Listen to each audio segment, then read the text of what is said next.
and the pharaoh had to be male, so she had herself depicted with a male body, a male kilt, and the false beard of a pharaoh on her chin. Hatshepsut had to carefully choose who to trust at court. Hatshepsut is a woman trying to be a king.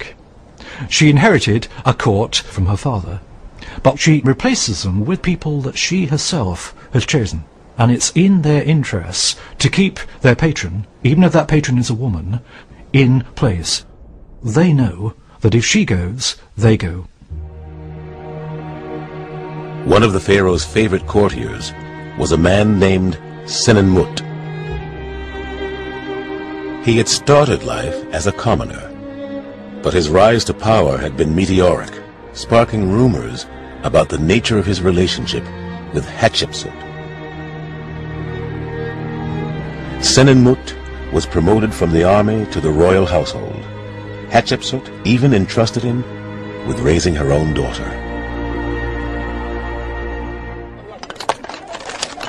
But it was as her chief architect that Senenmut did the most for his pharaoh.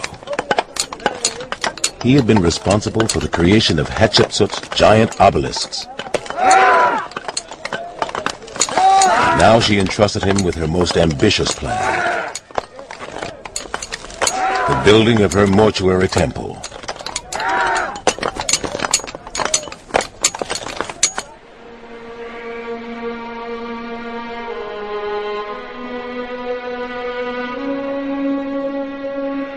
The temple would be Hatshepsut's ultimate attempt to prove herself worthy of the title of pharaoh.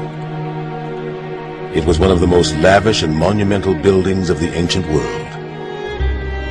Deir el-Bahri.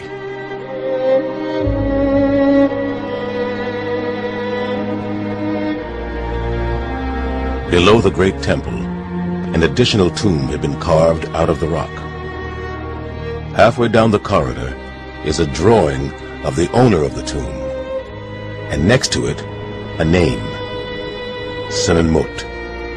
The tomb's position, so close to Hatshepsut's temple, may simply have been the ultimate reward for a loyal architect. But perhaps it was a reflection of the intimacy between Hatshepsut and her favorite courtier.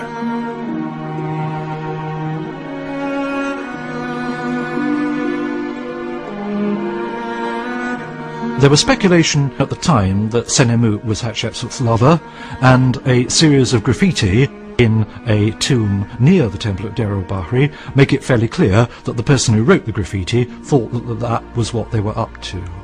This is a problem that female rulers tend to get. They pick up salacious views of what they're doing.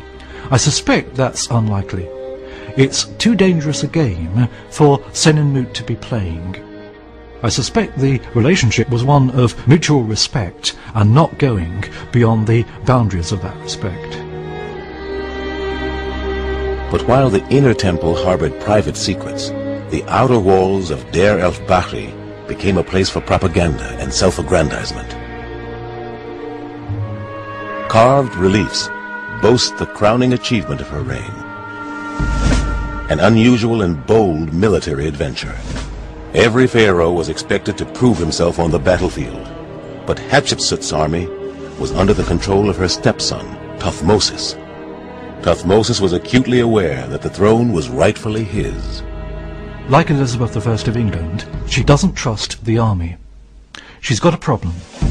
If she sends the army out to extend the empire, if it loses, she will be blamed and will almost certainly lose power. What happens, on the other hand, if it wins? The generals in charge of the victorious army are likely to turn round and say, "See, we can achieve victory, we don't need this queen upstart on the throne." So Thutmose and his army represents a major problem for Hatshepsut.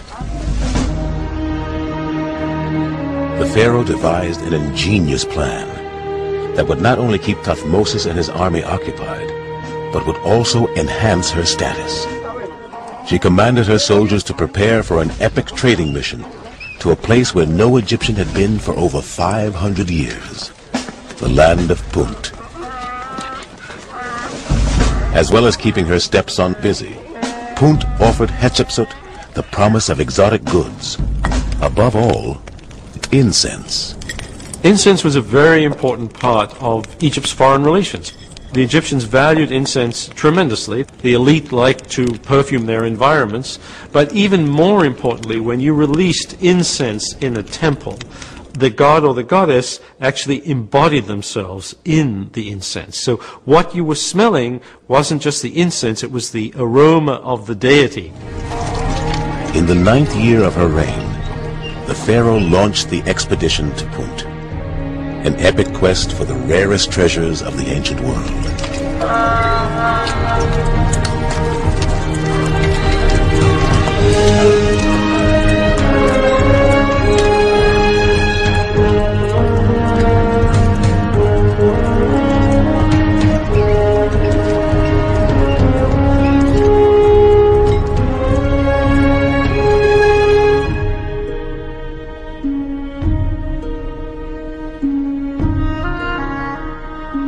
Stage management was the essence of this trip. It was a huge piece of theatre, it was a huge piece of propaganda, to show that Hatshepsut can deliver the exotic, the unusual, the divine. It also creates work for an unemployed army. It's a feat that they can talk about to their grandchildren, that they can say we did under the famous Queen Hatshepsut.